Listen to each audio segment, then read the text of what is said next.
이 사무엘 하 같은 경우는 한 사람의 등장을 통해서 그 사람의 부흥기가 나타나고 또 그 사람의 쇠퇴기가 나타나고 또한 그 사람의 회복기가 나타납니다. 그 사람은 우리가 잘 알고 있는 다윗이라고 하는 사람인데, 이 사무엘 하를 이렇게 살펴보면 크게 세 부분으로 나누어져 있습니다. 주보에도 이렇게 기록을 해놨는데, 다윗의 부흥기, 그러니까 다윗이 사울 왕이 죽고 난 이후에 새로 뽑힌 이스라엘의 왕이었던 다윗이 그 헤브론에서 그리고 이스라엘에서 40년이라고 하는 이 기간 동안 왕으로서의 통치를 해나가는데, 이 사무엘 하에 기록되어 있는 말씀 보면 10장까지, 1장부터 10장까지를 보면 이 다윗이 펼쳐가는 이 영향력, 그래서 그의 영도하에, 지도하에 이스라엘 왕국이 계속해서 굳건하게 다져지면서 영토도 넓어가고 안정된 삶을 살아가는 이러한 모습이 10장까지 기록되어 있습니다. 그런데 그렇게 부흥기를 맞은 이 다윗의 뒷배경에는 성경에서 말씀하고 있는 이 강조점은 그 다윗이 나라를 다스리고 나가게 될 때 평안했던 그 기간을 쭉 보면 다윗의 지도력이나 다윗의 능력, 그가 가지고 있는 어떤 잠재력에 의해서 그렇게 되는 것이 아니라 오직 다윗과 맺은 언약을 실천하게 될 때, 아니 과거에 믿음의 사람들에게 언약을 맺었던 그 언약이 지속되면서 지켰을 때는 부흥의 역사가 일어난 것을 알 수가 있습니다. 근데 11장부터 사무엘하 20장에 기록되어 있는 말씀에서 보면 쇠퇴기에 들어가요. 그렇게 확장시켰었던 나라, 견고했던 나라, 그리고 안정됐던 가정이 무너지기 시작합니다. 안정과 평화가 지속되었던 그 나라, 그리고 그 가정이 무너지기 시작하는데, 바로 그 무너졌던 그 시점이 밧세바와의 사건입니다. 이 다윗 왕이 안정스러운 그 평안한 나라를 다스리면서 마음이 해이해졌어요. 그러면서 하나님을 바라보기보다 무엇인가 견눈을 이렇게 바라보기 시작하면서 인간이 피해 나갈 수 없는 어떤 육적인 욕정에 따라서 자기의 신하였던 우리아의 아내 밧세바를 이렇게 간통하게 됩니다. 그러므로 인해서 그 일로 인해서 가까이에 있었던 나단의 책망을 받게 됐고, 또 그것을 통해서 계속해서 가정에 어려움이 찾아와요. 암논과 압살롬의 범죄, 특별히 압살롬, 어쩌면 다윗의 그 자녀 가운데 그 계속해서 그 자녀가 아버지를 이렇게 대항하는 일들이 일어나고, 또 그 이후에 계속해서 그 잘 이끌어 나가던 나라가 남북, 아니 이스라엘 안에서 동족 상잔과 혈육 살해가 계속해서 일어나면서 늪 속에 빠지게 됩니다. 이렇게 성장하고 부흥했던 나라가 이렇게 절망의 늪으로 빠지게 되었었던 그 이유는 밧세바의 사건입니다.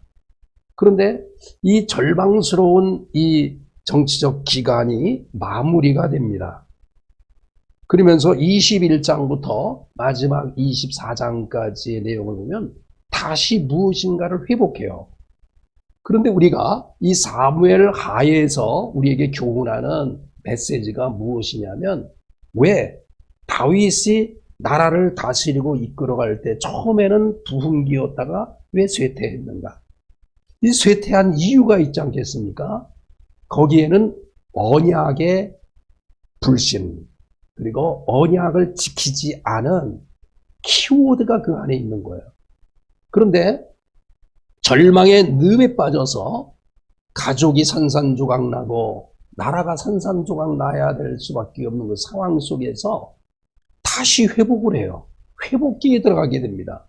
그러면 절망스러웠던 그 상황에서 다시 회복하는 과정에서 어떠한 일이 일어났길래 회복을 했는가? 거기에는 언약에 대한 약속을 다시 지키는, 그러니까 죄를 회개하면서 하나님께 가까이 나가면서 언약을 지켰더니 다시 회복하는 이야기가 바로 사무엘 하에 기록되어 있습니다. 그렇다고 하면 여러분이 언약이라고 하는 것을 한번 생각해 보자는 거예요. 언약.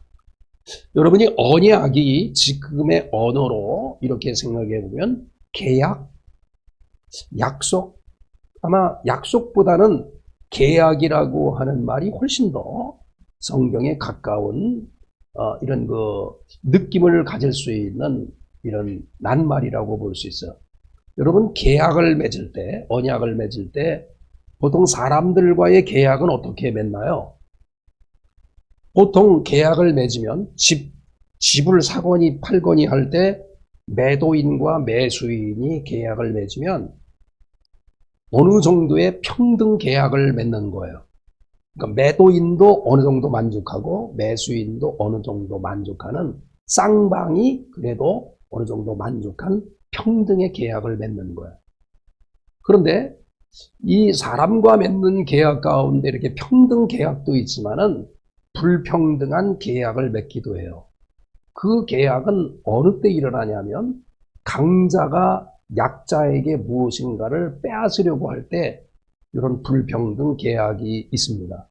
우리나라가 일본과 과거에 그 계약을 맺었던 경우가 있었거든요. 바로 그것이 불평등 조약이라고 하는 거예요. 그러니까 강대국에 의해서 약소국이 어쩔 수 없이 맺어야 될 수밖에 없는 계약을 맺는 거예요. 그래서 사람과의 이 계약은 믿져야 번전이라고 하는 말이 있듯이 그냥 손해보지 않는 범위에서 어느 정도 조율을 해서 또 평등을, 서로 평등에 어떤 가깝도록 맺는 것이 바로 일반적인 계약이라고 볼 수 있습니다. 성경에도 그것이 나타나요. 그런데 하나님께서 사람과 맺은 이 계약을 보면 하나님께서는 강자이세요. 우리는 약자이거든요. 그러면 역사에서 강자가 약자에게 유익하도록 맺은 조약이 찾아볼래야 찾아올 수가 없습니다. 역사에선 찾아볼 수 없어요. 그러나 성경에 기록되어져 있는 역사를, 구속사의 역사를 보면 하나님과 사람과 맺은 언약을 살펴보면 일방적이긴 해요. 하나님께서 일방적이긴 하나 항상 은혜로운 언약을 맺었다는 것입니다. 실례로 두 가지의 큰 은혜의 언약이 있습니다. 한 가지는 죄와 관련된 언약인데, 이 세상을 하나님께서 아름답게 창조해 주셨는데 사탄에 의해서 이 죄가 인류에게 들어오고 난 다음에 인류가 그 죄에서 해방될 수가 없는 거야.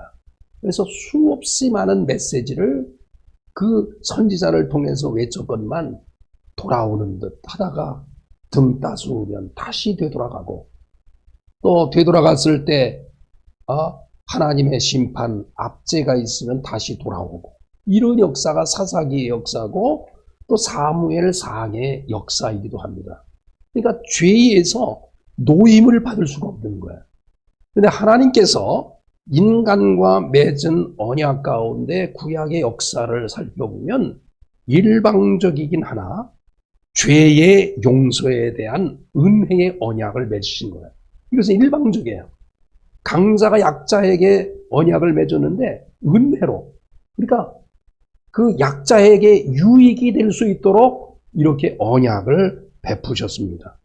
그것이 바로 오늘 본문에 기록되어져 있는 아주 유명한 언약이 성경이 많이 나타나 있어요. 노아의 언약, 모세의 언약, 많은 언약이 있는데 그 중에서 다윗의 언약이라고 불려지는 이 내용이 바로 사무엘하 7장에 기록되어 있습니다. 이 사무엘상 7장의 다윗의 언약은 상당히 아주 우리에게 알려진 다윗 언약이기도 해요. 그런데 이 다윗 언약에서 살펴보면 그 전체의 내용 중에서 반 정도가 바로 그 죄의 용서를 해주시기 위해서 다윗 너희 가정에 메시아를 보내줄 것이다. 너의 가문을 통해서 그 하나님의 나라가 지속될 것인데 견고하게 될 것이다. 이러한 약속을 하십니다. 그런데 또 한 가지의 언약은 이 죄에 대한 용서를 약속하신 그 일방적인 은혜의 그 언약 말고 또 한 가지의 약속은 은혜의 역사예요. 말씀을 지키는 자에게 큰 축복을 더하신다는 거예요. 이 은혜의 언약도 마찬가지로 권위자의 일방적이긴 해요. 그러나 하나님의 말씀에 순종하면 복을 주시겠다고 하는 이 약속, 이것도 우리에게 어떠한 거냐면 일방적이긴 한데 약자에게 주시는 은혜의 언약이에요. 사람은 절대로 그 누구도 은혜의 언약을 베푸는 사람이 없어요. 나를 더 생각하지 다른 사람을 생각하면서 언약을 맺겠어요? 이 집이 1억이에요. 그런데 1,000만 원을 이렇게 주겠다고 계약을 쓰는 사람은 이 세상에 아무도 없다는 거예요. 어느 정도의 평등 계약 조건, 언약을 이루어 나가는 것이 인간이에요. 그러나 사람은 하나님과의 언약을 맺었을 때 하나님께서는 영원히 죽을 수밖에 없는 이 우리의 인생을 죄의 용서를 통해서 메시아를 통해서 해결해 주시겠다고 죽음에서 자유를 영생으로 그렇게 좋은 것을 허락해 주신 죄의 용서에 대한 은혜, 그리고 하나님의 말씀대로 살아가게 될 때 축복해 주신다고 하는 이 약속을 하셨습니다. 근데 이 약속이 성경의 어떤 역사를 보면 여러 가지의 것을 통해서 나타나요. 그리고 그 약속을 하셨을 때 그냥 약속하시는 것이 아니라 어떤 사인을 해요. 예를 들면 노아의 홍수의 사건 속에서 그 이후에 물로 다 심판하지 않겠다 언약을 하고 난 다음에 사인을 뭐로 하죠? 무지개로 하셔요. 하나님께서 아브라함에게, 믿음의 조상 아브라함에게 내가 하나님을 믿으니 하나님을 믿는 사람도 너와 같이 믿음의 축복을 더하시리라 약속하신 언약을 하고 난 이후에는 무엇으로 사인하나요? 할례로 사인을 합니다. 모세 같은 경우는 하나님께로부터 수많은 계명을 받게 돼요. 근데 수많은 계명을 받고 난 다음에 이 말씀을 지키는 자에게 하나님께서 복을 주시겠다라고 말씀하시고 난 다음에 사인을 어떻게 할까요? 이 모세의 언약의 사인은 어떻게 할까요? 피의 사인을 해요. 여러분이 깡패 같은 경우 하면 혈서를 쓰기도 하고 막 이런다잖아요. 거기에 어떤 의미가 있는 거예요. 죽음이라고 하는 어떤 의미가 있듯이 모세와 하나님과의 언약을 맺고 난 이후에 말씀을 많이 주시잖아요. 시내산 이전과 시내산과 시내산 이후의 법을 말씀해 주시고 난 다음에 사인을 하는데 짐승을 잡습니다. 잡아가지고 반토막을 딱 내가지고 그 하나님께서 그 반토막을 낸 사이로 이렇게 지나가세요. 그러면서 언약을 맺었어요. 말씀에 순종하면 복을 받는다. 그래서 출애굽기 19장 5절부터 6절에 있는 말씀 보면 세계가 다 하나님께 속했는데 너희가 내 말을 잘 듣고 내 언약을 지키면 너희는 모든 민족 중에서 내 소유가 되겠고 너희가 내게 대하여 제사장 나라가 되며 거룩한 백성이 되리라. 이 말을 이스라엘 자손에게 전할지니라. 그러니까 모세와 맺은 언약의 사인은 피의 사인이에요. 그런데 이 언약이라고 하는 말이 얼마나 이 성경에서 중요한가 하냐면, 구약은 원 제목이 뭐예요? 구약은 한자이긴 하죠. 신약은 무슨 뜻인가요? 구약, 신약. 어떤 거예요? 한약하고 신약 뭐 이런 건가요? 그건 아니죠. 예전에 맺은 언약, 새롭게 맺은 언약. 그래서 영어로는 Old Testament, New Testament라고 해요. 이런데 이 테스트먼트라고 하는 것이 언약 내지는 유언, 이런 의미를 가지고 있는 단어인데, 이 단어의 원뜻이 베리트라고 하는 말이에요. 베리트라고 하는 말이 뭐냐면 자르다.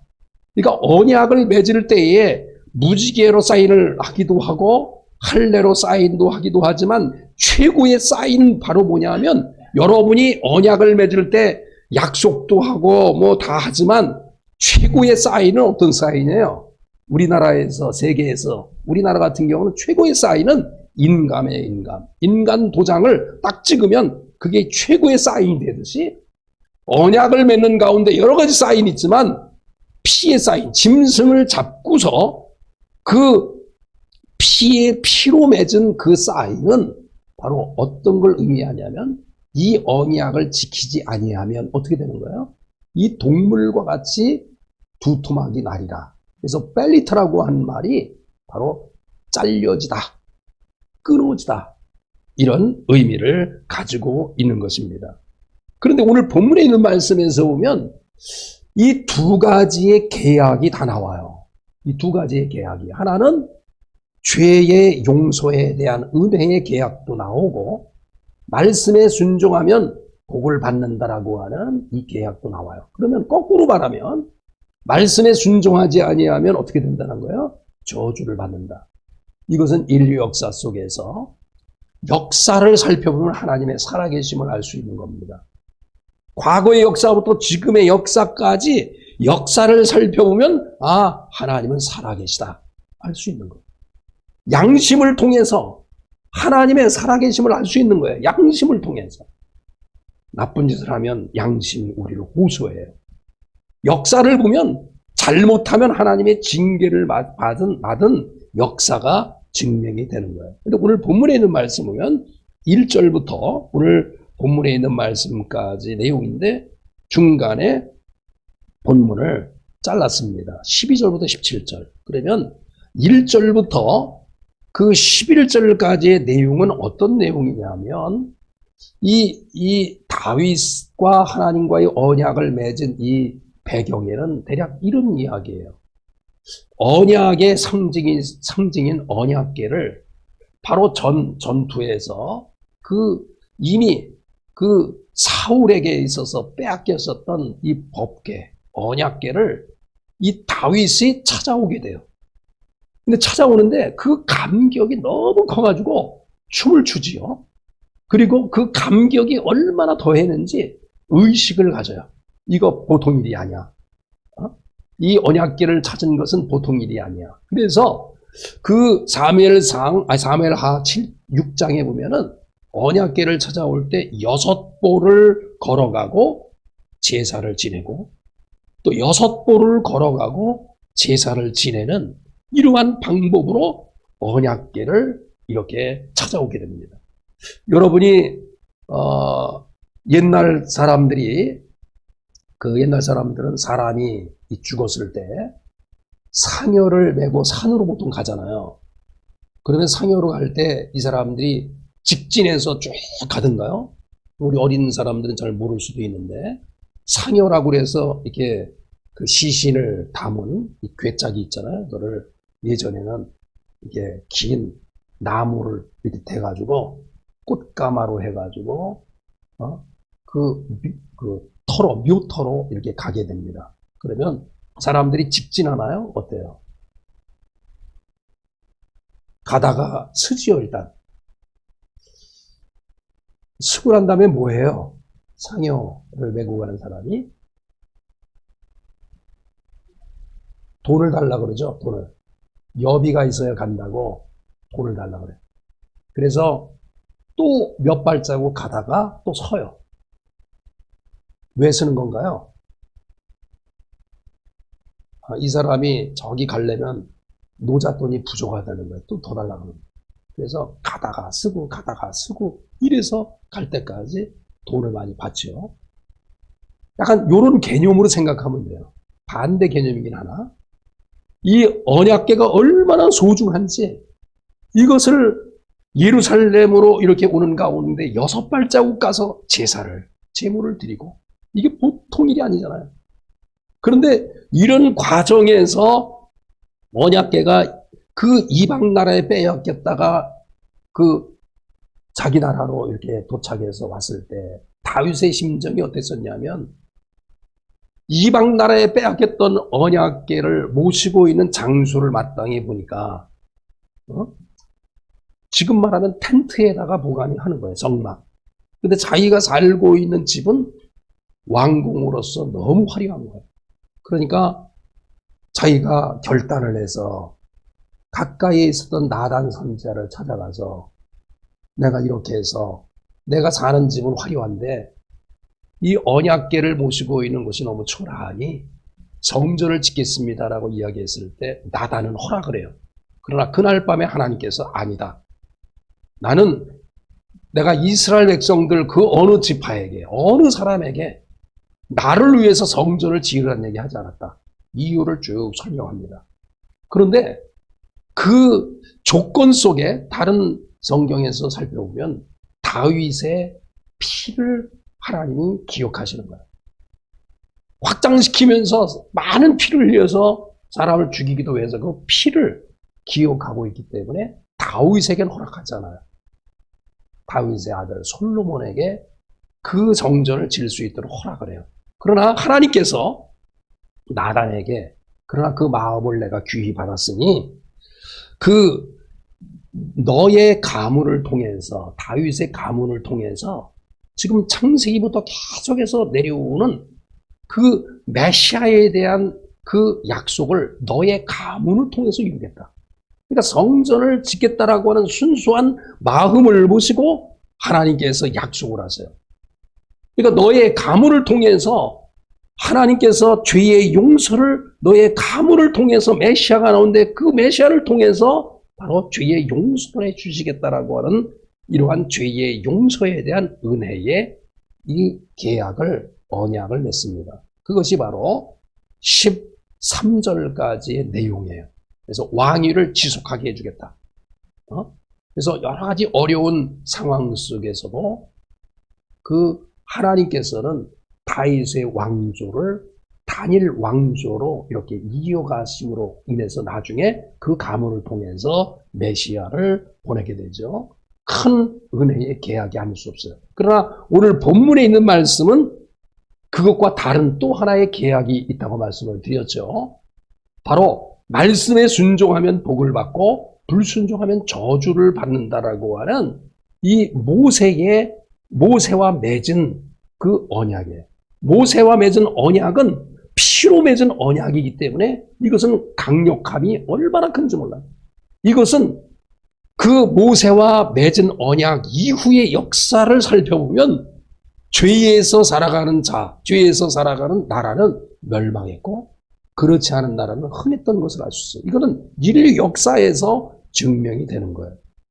그럼 오늘 본문에 있는 말씀에서 14절부터 보면은 말씀에 순종하면 복을 받고 불순종하면 저주를 내리리라고 하는 이 약속을 다시 이 다윗에게 언약을 맺는 거예요. 14절 보니까 나는 그에게 아버지가 되고 그는 솔로몬을 말해요.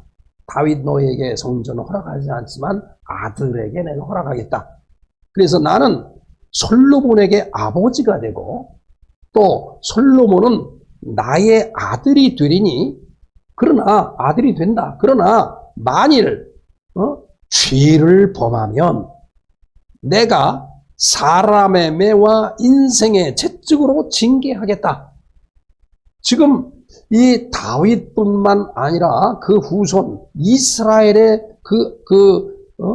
선 왕이었다고 생각하는 다윗 왕으로부터 시작을 해서 이어지는 솔로몬 때 만약에 죄를 범하면 내가 인생의 채찍으로 징계를 하겠다.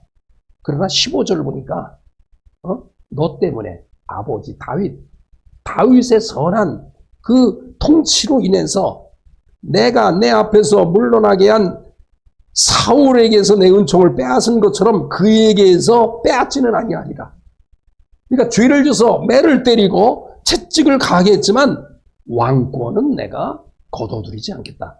이것은 다윗이 지금 하나님 앞에 성전을 지어서 하나님을 모시겠다라고 하는 약속 때문에 예외사항을 둡니다. 그러면서 16절에 보니까 내 집과 내 나라가 내 앞에서 영원히 보존되리라. 내 집, 다윗을 이야기하고 있는 거예요. 내 나라, 다윗이 통치하고 있는 나라예요. 이 다윗이 통치하는 나라는 다윗이 왕이긴 해도 왕 위에 왕이 계심을 믿고 통치하는 그 나라를 영원히 보존하겠다는 거예요. 여러분 어떠신가요? 이 말씀은 우리에게 어쩌면 무서움으로 와닿는 말씀이 되어야 합니다. 세계에서 5대 큰 제국이 있어요. 여러분이 아수르 아시지 않습니까? 바벨론 알지 않습니까? 로마, 헬라, 많은 제국이 있었지만은 그 제국이 영원히 간 제국은 하나는 없어요. 그러나 하나님께서 통치하시는 하나님의 나라는 바로 창세기로부터 시작을 해서 지금까지 지속된다는 거예요. 저와 여러분에게 있어서 17절을 보니까 나단이 이 모든 말씀들과 이 모든 계시대로 누구에게 말하니라? 다윗에게 말하니라. 그런데 모세에게 하신 말씀을 들어보면 이렇게 약속하신 그 말씀을 뒤이어서 이 말을 누구에게 전달하라고요? 자손에게 전달하라. 저와 여러분에게 있어서 오늘도 하나님 앞에 우리가 굳건하게 믿을 수 있는 두 가지 언약을 우리가 믿으셔야 돼요. 하나는 죄의 용서함을 받을 수 없는 상황에서 하나님의 은혜의 언약을 통해서 그리스도 메시아를 통해서 우리가 죽음의 자리에서 영생의 자리로 인도해 주신 우리를 위한 은혜의 이 언약을 여러분이 믿으셔야 되고, 또 하나는 말씀에 순종하면 복을 받는다라고 하는 이러한 믿음을 가지셔서 이 땅에 살아가면서 우리 교회를 통해서, 우리 교회 안에 속해 있는 여러분을 통해서 하나님의 선한 영향력이 있게 될 때 이 제단에 속해 있는 여러분과 여러분의 자녀들을 축복하실 줄로 이렇게 믿습니다. 이와 같은 축복이 우리 모든 성도들과 여러분의 자녀들에게 함께 할 수 있기를 간절히 축원합니다.